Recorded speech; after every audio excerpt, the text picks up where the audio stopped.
સાવરકુંડલામાં ભાજપના પૂર્વ કોર્પોરેટનો અનોખો વિરોધ જોવા મળ્યો છે, જેમના તેમાં દુકાને દુકાને ભીખ માંગીને રસ્તાના ખાડા પૂર્યા છે.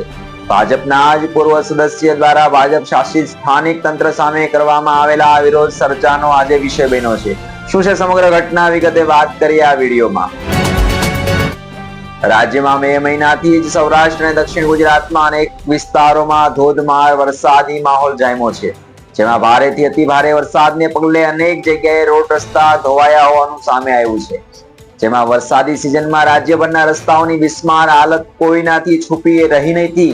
ત્યારે સાવરકુંડલામાં ભાજપના પૂર્વ કોર્પોરેટનો અનોખી રીતે વિરોધ નોંધાયો છે, જેમાં સરકારી તંત્રની ઉદાસીનતા સામે જગદીશ ઠાકોર નામના પૂર્વ કોર્પોરેટરે દુકાને દુકાને ભીખ માગીને પૈસા ભેગા કર્યા અને તેમાંથી શહેરના રસ્તાઓ પર પડેલા મસમોટા ખાડા જાતે જ પૂરવાનું શરૂ કર્યું.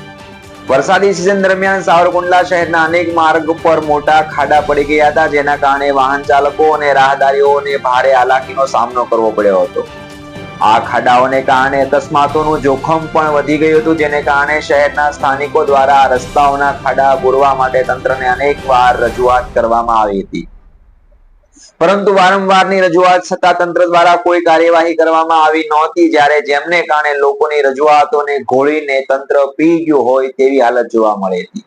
ત્યારે ભાજપના જ પૂર્વ કોર્પોરેટર જગદીશ ઠાકોર લોકોની મુશ્કેલીઓ જોઈને મેદાને આવ્યા અને તેમણે તંત્રની નિષ્ફળતા અને બેદરકારી સામે અનોખો વિરોધ નોંધાવવાનું શરૂ કર્યું.